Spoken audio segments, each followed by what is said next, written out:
I want to introduce you to the group I work with, which will give you some ideas on the kind of organizing we are doing and hopefully talk of some larger issues of globalization and all, which I think just come up because you can't talk without them. In terms of India itself, I'm going to talk to you about Bihar and North Bihar, which is very close to Nepal border. So to be able to contextualize it, I will try and give up some stats, but I'm not very good at statistics, but I can tell you it's one of the poorest parts of the country, and that in different parts of India, when people refer to their poorer parts, like in a state, when they think of the poorer part of their state, they may tell you, oh, we have such and such places just like Bihar. So it's that bad. So that kind of a thing. The organization I work with is called the Jan Jagaran Shakti Sangathan. The Jan Jagaran Shakti Sangathan, we say that it's a non-party political process. There has been a lot of discussion this year, especially people who have links to India or are interested, because there was a general election. We have general elections every 5 years because 16th May was the counting, so that's when we got a new government. So some of you may have tried to follow what was happening, and there's a lot of discussion around the democratic process that's happening. But what we say is that the JJSS is a political initiative that's not just about the elections. So you try and go beyond vote politics, where voting is just part of a larger effort to bring about change in society, to be able to question power relations and hierarchies that exist. They may be caste-based, gender. I don't know if race really works out in India, but in this context, and religion, so all that. Now, how did the JJSS start? So we are like one of the founding people, so it's a kind of demographically a young group, and also people my age group, so we are kind of not been there for very long. But the JJSS started off with a survey, just going into the villages, trying to find out how the NREGA was doing, which is a national law in the country made in 2005, very progressive. And the attempt was to figure out how NREGA was doing, and we spent it was arduous, because where we were, in the villages there was no electricity, it was very difficult, there were not basic amenities even like toilets or bathrooms, but people put up with it, and these were people who have seen those civic amenities because they usually came from urban areas, the surveyors. Now, at the end of it all, we collected all the data, and we found that the NREGA, the law, was being very poorly implemented. So it was doing very badly, it was terrible.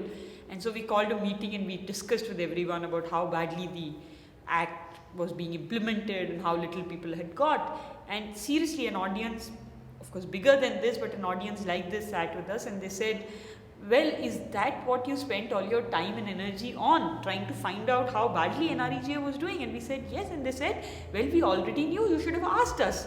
So then we came to a point where we realized that we had to go beyond the survey. There was more organizing needed, which would take us beyond saying that things were not working out. We had to figure out how they could work out. So that one survey, which would usually have come in and gone, became more than that, and we stayed on and became part of a campaign called the Jan Jagaran Abhiyan. Jan Jagaran translates to generating people's awareness. Okay, so the idea was that we would create awareness, people would sort of find out about their rights, they would stand up. That's how this non-party political process started. And I'm not calling it a non-party political organization. When I go further, we'll understand why the process bit we put it in there. Just to give you an idea that this was the National Rural Employment Guarantee Act in India, is the basis of our primary organizing. And why it's important is because for the first time, you have something which can give actual financial benefits to people in rural agrarian economy without disturbing the agrarian cycle. The agrarian cycle is not providing for work 365 days a year. If someone is saying that to you, it's wrong. So then what are workers doing? Workers are free and have time to do other work. So they may be doing it for the construction industry, they may migrate to other places, but in this context, when you have something called the NREGA which promises 100 days of work in their villages, means they can continue staying with their family, they don't have to be uprooted from their community for short or long periods of time when they don't have agriculture work, but they can stay on and be in their community. This photograph is of a work site where people are doing earthwork.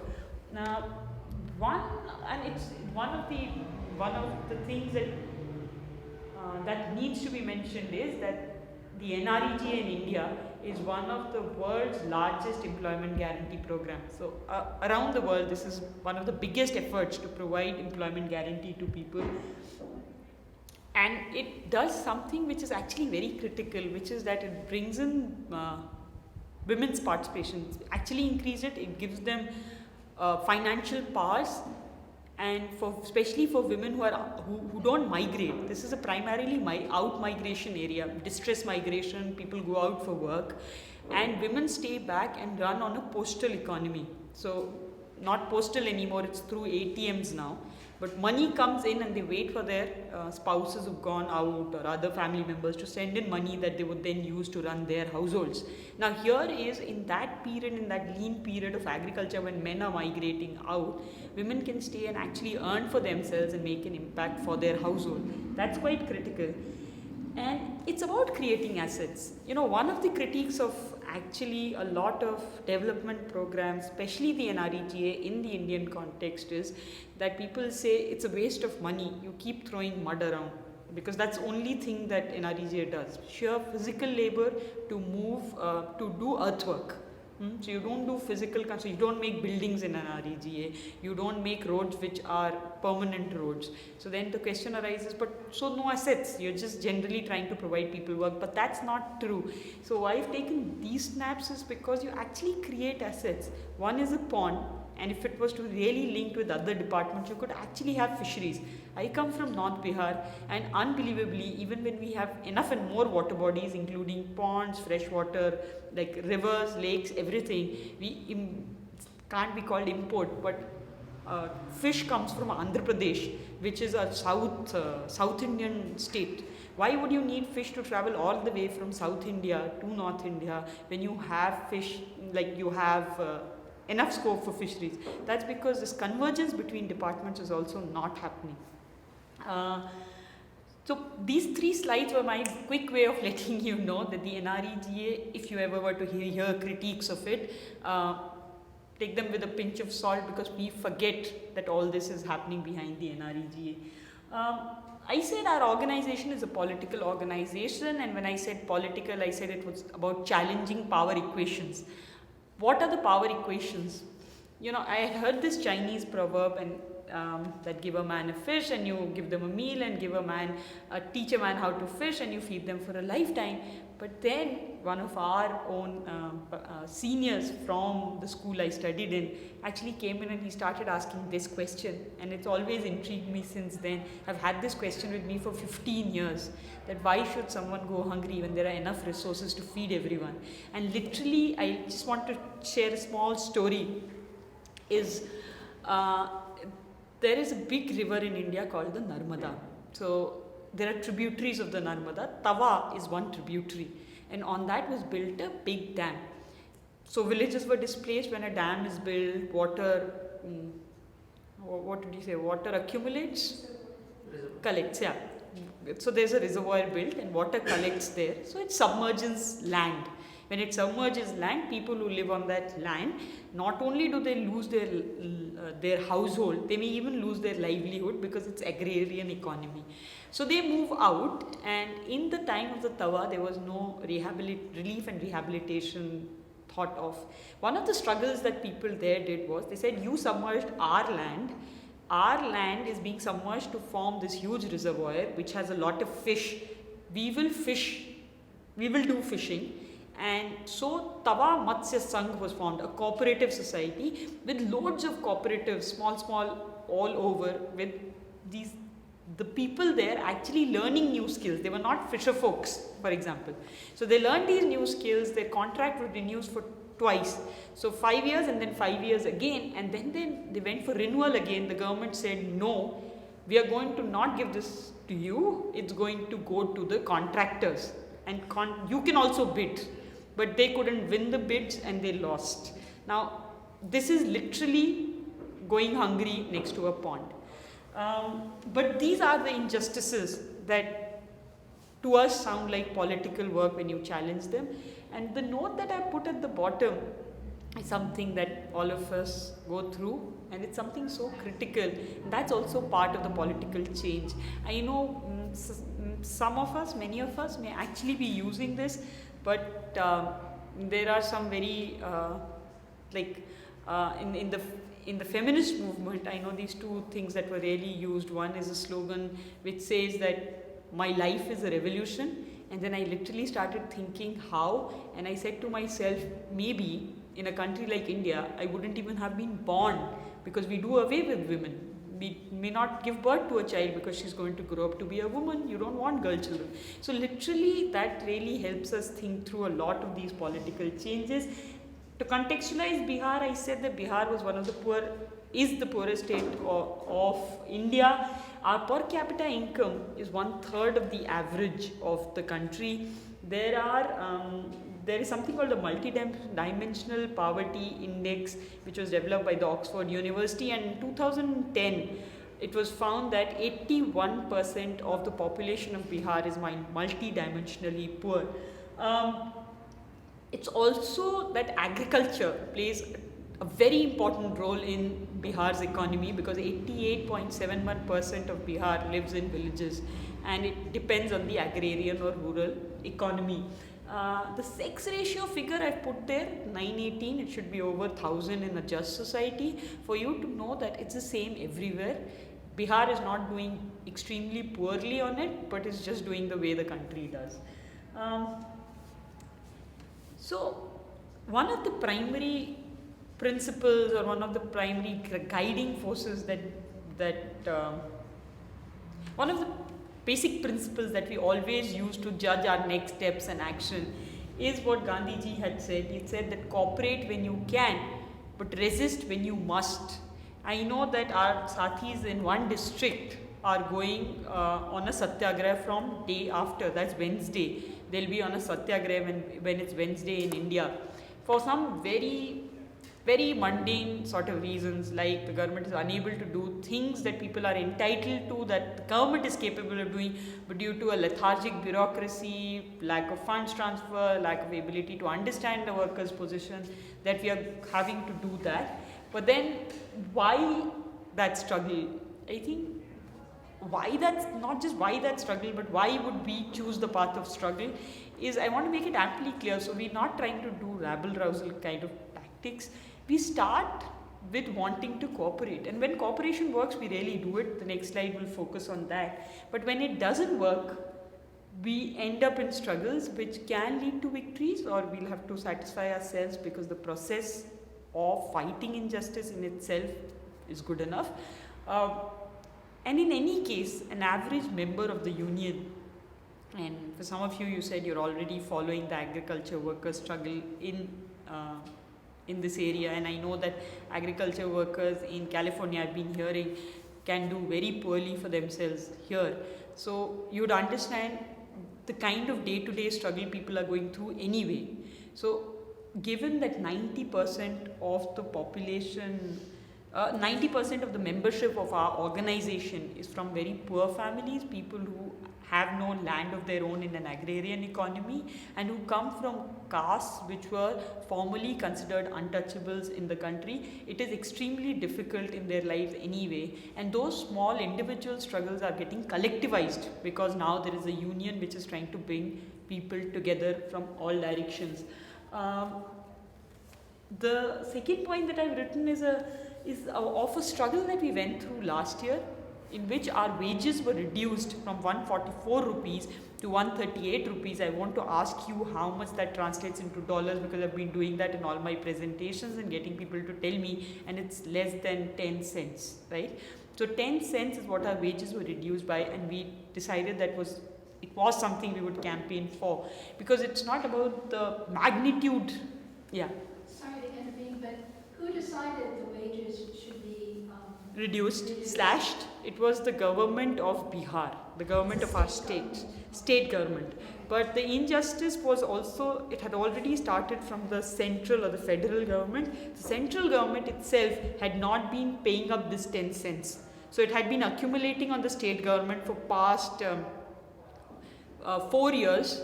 So right after the law was made, the central government was sort of for 2 years able to foot all the bills, and then they said, well, we can't keep up with the wages, so we freeze the wages. So the state government kept paying that 10 cents or 8 cents or 5 cents as it kept increasing, and then at some point on the 1st of April 2013 last year, they said we will not pay this, and between the wrangle of the state and the center, workers were caught.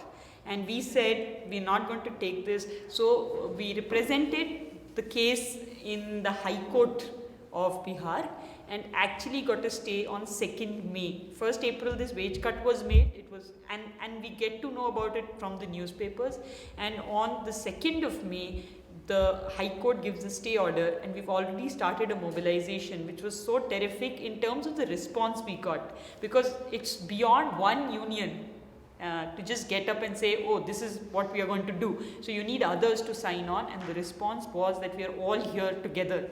You know, even people who used to sort of poke fun and say, oh, you're so pink in your own work, were able to come together because this was something that showed bad omen, because you don't reduce wages. There has been no precedent of reduction in wages by a government. But that was one victory. Within weeks of this High Court stay order and the campaign, we again got to know through media that the government decided to increase wages. Of course, it made a clarification saying it was not pressurized into it, it was not influenced, it was out of their generosity, but one fails to understand how the generosity grows in 2 months, because on 1st April they were not generous to give that 10 cents, and down in 2 months they were ready for it on their own accord, they say. This next slide is about this cooperation bit. I know a lot of people are worried about corruption issues, especially when it comes to South Asia and Africa. Corrupt government, there's corruption, and that, you know, all discussions sort of center around these. One thing that has happened over the years is that something called social audits have been institutionalized in the act, in this particular law, the National Rural Employment NREGA, the NREGA that we are talking about, have got institutionalized, and they've had an impact. And I just want to briefly tell you what it is through a film. I mean, instead of the slide, I'm just going to play a film for you. Yeah, command tab, na? Yeah, there is. Sorry, I closed that window. Did it come there? Sorry, no, this is the one, right? Yeah. So it's a film from central India, from a state of Rajasthan, from the state of Rajasthan. It's about the Right to Information Act coming into place, but it will help us understand how the struggle to institutionalize ghost works, right? This canal was never built actually, physically, but on paper, all the money is being taken out, shown as done, and everyone's involved. So the bureaucrats, the engineer, the technical staff, they've all signed off on papers actually as if they've measured, but they couldn't have measured because this canal was never made. So everybody is in connivance, and the state of the people's mindset is shown from when this person is asked, is it okay with you? And he says, poor construction. He says, it's okay if it's okay for everyone. So that whole idea, what happens for everyone, and public money is not really my money, is what changed with this effort at the Right to Information that we are talking about. What I want to draw, the linkage that I'm trying to draw is that this Right to Information movement would basically say that all funds should be in the public domain, all public fund spending should be in the public domain, led to the institutionalization of the process of the social audit. What you're seeing here is that people come and they say what happened to the money and verification is done. That's actually been made part of the law now, at least the NREGA. Just to add to it, so that struggle which started way back in 1996 led to a Right to Information Act in 2005, and now we have first institutionalizations of the public hearing process, starting from getting information, sharing it with people, etc., has now become part of this first NREGA Act, which was again 2006.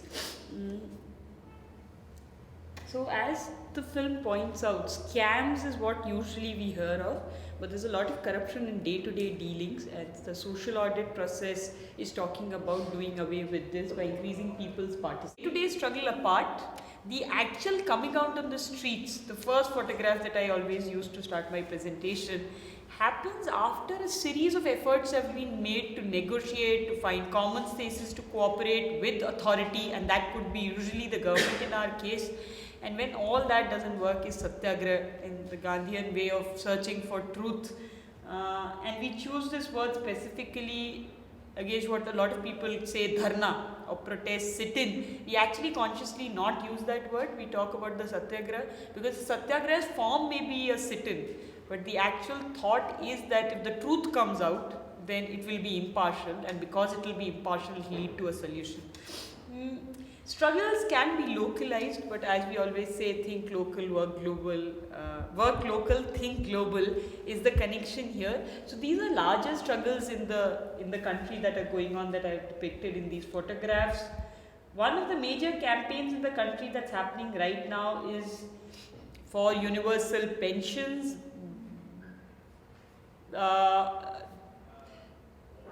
Do you think anybody anywhere in the world, including America, grows up to the age of 60 without having done honest work through their life?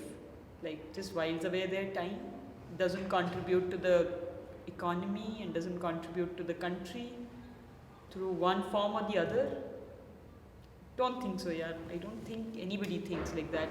And so the point is that people who worked hard throughout their lives, irrespective of what caste, class, gender, community they come from, should get a social security net, a pension as we call it back in India.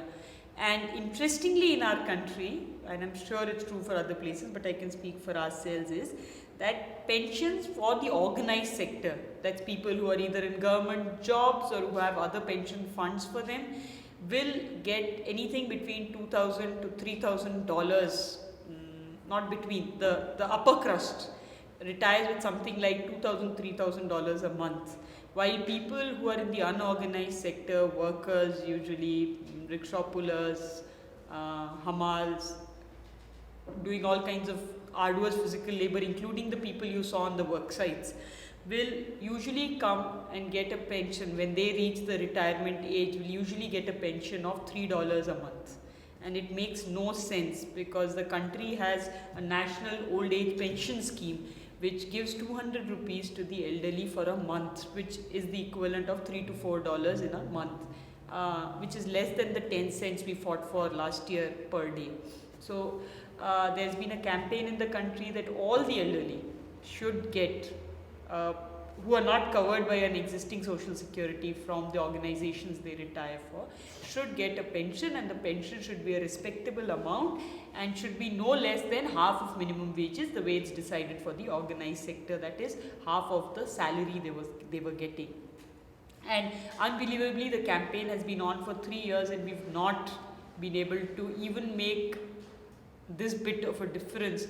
This last campaign photograph that I share with you was a lot of people who were out in the streets. We actually slept on the streets that night because it was a 2 days mobilization, and the rural development minister himself, Mr. Jairam Ramesh, came to the site. He assured us that we should go back and they would at least start by increasing the amount from 200 rupees a month to 500 rupees a month. In principle, they said they are in agreement with all these demands that I put up for you of the Pension Parishad campaign, but nothing happened, and now we have a change of government, so we don't know which way we will go. But do you feel that it is a reasonable demand to make, to say that all elderly? Yeah, that's the response. There is, see, so I've been hearing here, like for example, there has been in Seattle, I believe in the last 2-3 days, they've said that the minimum wage is going to be $15 an hour. So we also have a minimum wages act in the country. It's a central act which says that there has to be a minimum wage for every state, rural areas separate, urban areas separate, and you cannot pay anybody less than the minimum wage. And every state decides their own based on whatever earnings and per capita income plus how much a basket costs, like the food basket costs, stuff like that, and they work out a wage. So the minimum wage is something less than which you should not be given. That's like breaking the law. But how does that apply to like people who are in the agrarian economy, people who are living on their land, for example? So it's tied to what? No, so people who are living on their own, like who earn for themselves, it doesn't tie to anything. It's no connection. But if those same people were to employ someone, they cannot give less than minimum wage. And I'll come to that. So that brings us to an interesting overlap of people who have some bits of land, who work on it themselves and earn some money, and people who are landless but doing the same kind of work. And sometimes these people who are landless are actually leasing land and doing the same thing. So how do they connect? And actually I want to come to that. You can just hit space bars. Space bar?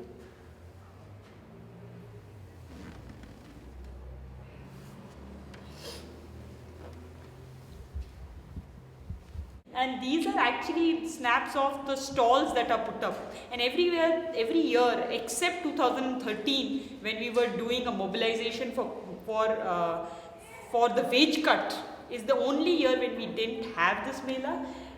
We have this stall. We did the mela, but we did not do stalls. This stall is a stall which is where we pool in our resources, we buy equipment which is usually used by, not equipment, tools that are used by workers, and we sell those tools at almost the same price, no profit, no loss, and that way we are able to get these tools to people. And there are other stalls like every other mela. This to me is a very touching thing, and I like to share it, is that in 2014 1st May, that is like 1 month ago, when we had this Mazdoor Mela organized, this group of professionals who are not professional theatre people, but professionals like software engineers, lawyers, et al., took off 4 days, 5 days from their city of Delhi, and they travelled all the way to our place in Katihar, to where the Mela was being organized this year, and they did this play. And the interesting thing about this play was, and which was also very touching, one is of course that these people took out time and maybe, I don't know, lost a wage for a day or something, and spent money coming here and being there, was that one of their sathis had come before, and she came along with another friend who wanted to visit and see what the JJSS was doing, and she was part of a discussion that was happening, very small group, I think we were 10 people, and we were very intensely discussing about this land issue, and we were saying, we organized landless, almost effectively organized landless workers, but they're also farmers, because sometimes they're leasing land and to do farm work, or they are trying to do stuff which is farming because they're doing it for you. They may not have the land of their own, but they are farmers, right? And the farmers, the small farmers and the larger ones, were saying, oh no, but they are workers, we are grihas, we are farmers, we are the farmers. And we were just trying to see how. And the farmers were saying about how NREG had pulled up wages, how it was so bad for them, and we were trying to say about how NREG had pulled up wages was great, because the way we would be all happier is that if farming made enough money anyway and it didn't have to exploit somebody by giving them less than minimum wages. That's how ideally it should be. And this discussion she was witnessing. When she came with the play on that morning, she gave me the script.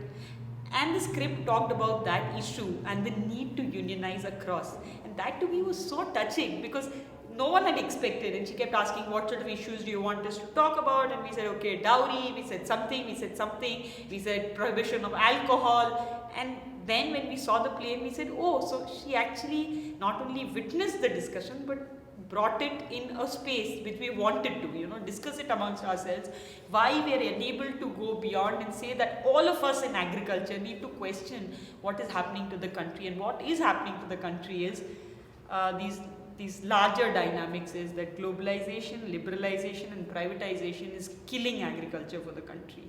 You're involved with the pesticide network, you said, I'm sure you understand these issues. You talked about being involved with farm workers and agriculture issues. The point is, at one level, you are making cuts to the rural development department, which is responsible for development in rural areas. At one level, you're cutting subsidy to farmers. You don't want to do the minimum support price anymore. And at another level, you will have the same multilateral agencies like the World Bank say that NREGA should be implemented well.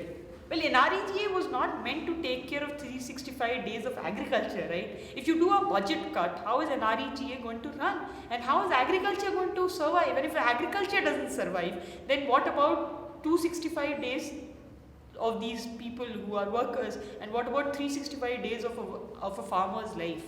And I don't know, we don't have answers, but I guess we just remind ourselves that there are victories, and of course it's a tough thing to do, it's a tough fight, but we will put up a fight and let's see. Life is not just about these struggles and these victories, it's also about small little things that we do as constructive work. The next slide that I'm going to run through is not like large work or anything, it's just small initiatives. If any of you have any ideas on this, want to share videos that we can show in villages, things that we can do with our own kids, please feel free to share. This is our effort at children's clubs and activities. We take what we can from other organizations. Here is a photograph in which we have some Pratham books with children. Pratham is a large NGO in India, very corporatized, talking of fundamental reading, writing and arithmetic issues that children are unable to grasp these three even when they've gone through many years of formal schooling in government or public schools. And they have these publications that we are using in our own children's club. These children are all sitting to watch a film on a tiny projector that you can see on a stand. That projector is a mobile projector that came to us because one of the volunteers, and we were sharing stories about how expensive it is to watch the visual media, and yet how terrific it is to be able to watch a film together, because then you have such an easy discussion. And I'm so happy. In fact, I've been very excited from the day I'd heard that we are coming to the Neighbor Video project, because it's so integral to what we want to do, make an impact through using of these things that are done by other people. So they're not ours per se, we're not developing this material, but we're able to use it. This projector, the greatest thing about the projector, can anybody make a guess? You can see it on the screen. Anybody who's not heard this before, what would be the greatest, what is the USP of this projector for a group like us? Okay, it is that it does not need electricity when it is running, so you can charge it like a mobile at home and then just take it with you and just use it, because most villages don't have electricity. And if you need backup, you can just take a 12-volt battery, which is also charged, dry battery, which is also charged at home. So with one bag like this, I could actually be carrying my entire projector, the battery and other stuff that I need to carry. And then I don't need a laptop to connect to the projector. I could just be putting a pen drive into the projector. I could just have put stuff on the chip that goes into the projector. This is a photograph of a scholarship program we started. Why I share this is to bring a story close to our home, is that we all used to talk about child marriage. We knew that there was child marriage in the country and we thought it wasn't right and everything, but we never thought we'd come so close to the issue. What happened was we started a scholarship because one of our sathis was very keen that girl children continued study after they cleared grade 8. So he started from his own stipend money a small scholarship for young girls, and we got in the first batch about 30 girls.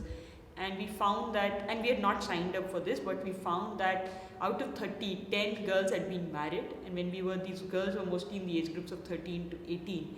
So we had young girls who were not only married, they had children to take care of, they had had miscarriages, and we did not know how to deal with it. But we had to learn to deal with it. I won't go into the details, but I think that's what the scholarship program has helped us do, is understand issues up front.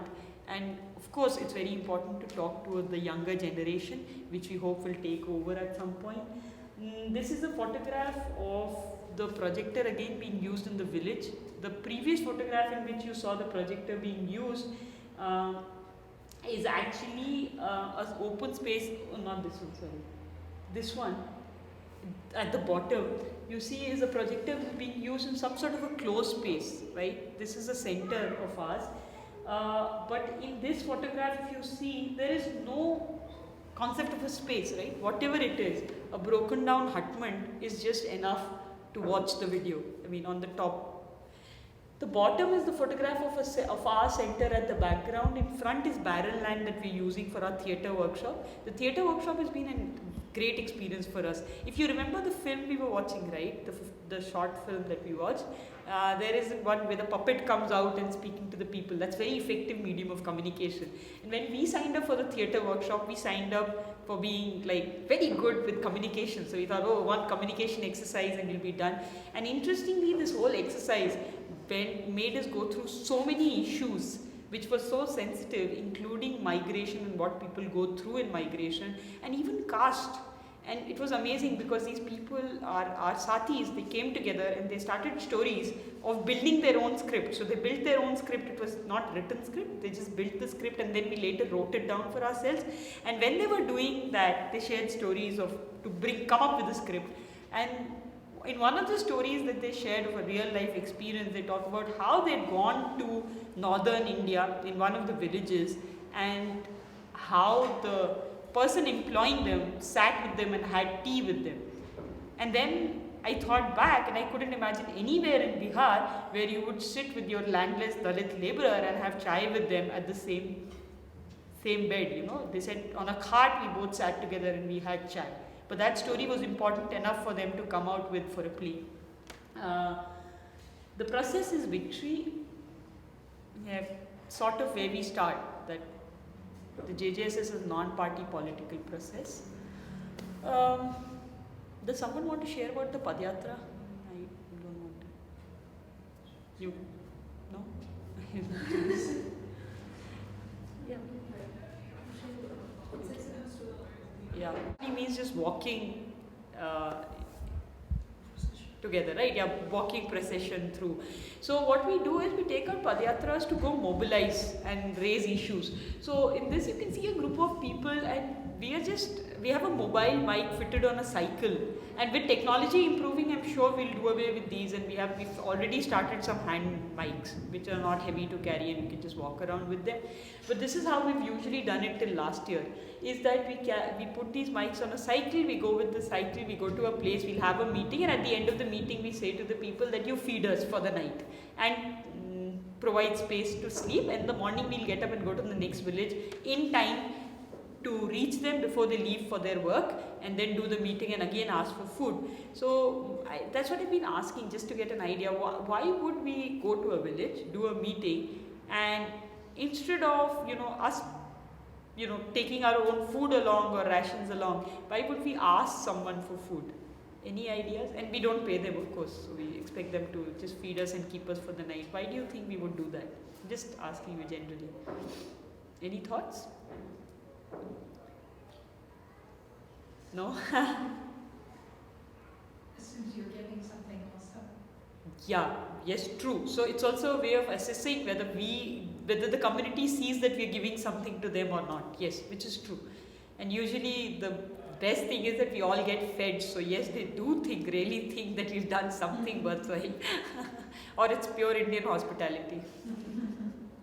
Yeah, the other things are it helps us connect with individuals and the community, because then when we go to individual houses, they have their own stories to tell us, and we also get to know how they are really living, because not necessary that every Padyatri is someone who comes from the same background, and sometimes it's touching to hear what they have gone through that night of being with that family, and they'll come back with those stories. It's also a way in the Indian context to breaking the caste system, because many people, even in our own Padyatras, sort of hesitant of going to a person from a different community, caste or religion for that matter. That also plays out in our area.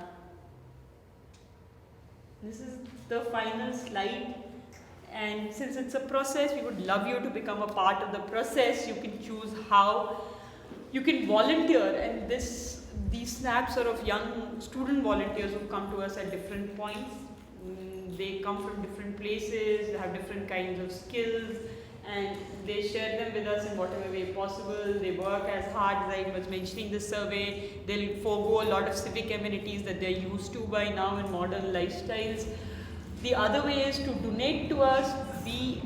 the Jan Jagaran Shakti Sangathan registered as a trade union. What we also do is, alongside, which is to say that we're not completely dependent on this, we do raise 1/3 of our funds ourselves, which is by asking each worker who registers with the organization to make a contribution of $1 in a year, which is not a huge amount of money, but it brings in about 1/3 of our total resources. Because it's this middle class in the form of bureaucrats, in the form of workers, in the form of karamcharis, in form of lawyers that they see, and this is what they really resent in day-to-day life.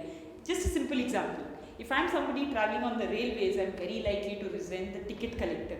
But it's not really the ticket collector who's the biggest thug in this structure. The biggest thugs are probably people who are doing the setting at somewhere where this is called the railway board level, which is in Delhi, the central authority of the railways. Also, it's the corporations which are doing a lot of harm, let's say, to ordinary people's lives, to even accumulating a lot of wealth and not sharing in terms of their resources. But we don't see disconnect. So what happens, yeah. Well, I was just going to say, just based on my last visit to Ahmedabad, Yeah. people don't even understand a corporation. Yeah. They don't even hear there's someone with knowledge, but they have no idea how much the country has been taken over, sort of behind the scenes. It's complete. I'm talking about very pretty sophisticated middle class people. Yeah. Yeah, Yeah, that's so true. Yeah, I mean, it's here. It's quite deliberate that they don't make you understand. So your target of the corruption is always the person that you're going to bump up against. Yeah. You know, at the bank or the railway or the school or whatever. And That's so true. So the linkage, and how do you make this larger linkage while you keep fighting your local battles of this kind? So you might be fighting a local battle from here to here, but you always have to have in mind that the larger battle is here, and somewhere you want to make a dent here. So that is something that needs to be thought about and worked at. But I don't usually share this because I'm really bad with statistics. But I just every time get tempted to show this slide. Yesterday I didn't. This is really interesting. How much do you, when you're actually organizing in the villages, like how much is there a corporate power analysis behind the day-to-day organizing unit? Because it seems like a lot of work is about holding the government accountable, and it is kind of that.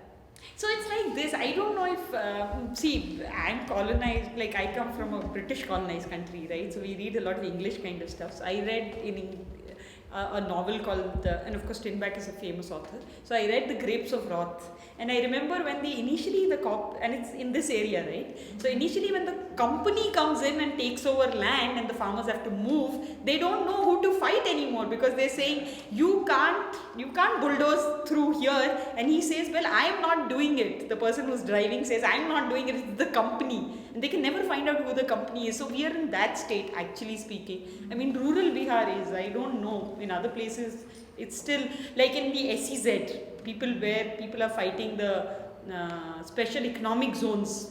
They say, this is what we are fighting.